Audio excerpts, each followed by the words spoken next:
Parlons de la France. La destination France, comment est-elle perçue? Comment va-t-elle aujourd'hui? Elle pourrait aller mieux.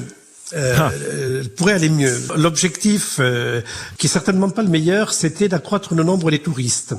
Et c'est vrai qu'il y a une croissance légère du nombre des visiteurs, mais il n'y a pas de croissance de la recette touristique. La recette touristique ne va pas avec. C'est-à-dire qu'on a des visiteurs avec des visites qui dépensent peu ou qui restent moins de temps en France. Je pense notamment aux Chinois, aux Japonais, aux visiteurs qui viennent de loin, qui peuvent ne passer que 2 ou 3 jours en France dans un grand tour d'Europe.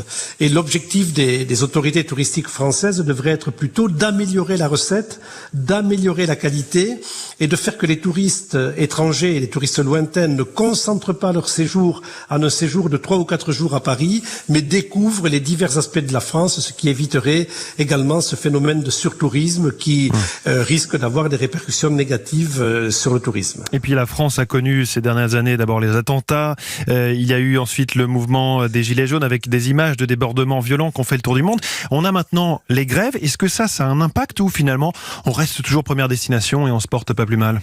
Si on mesure l'année globale, les grèves auront un impact faible puisqu'elles ne concernent que 3 ou 4 semaines, disons, du mois de décembre sur l'année globale.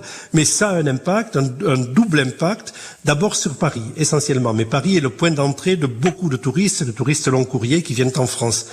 L'image que l'on a de la France aujourd'hui, quand on est c'était mon cas, j'étais successivement à Jérusalem et à New York, qu'est-ce qu'on a vu? Des cohues dans les gares et les couloirs de métro et des scènes de violence le 5 décembre.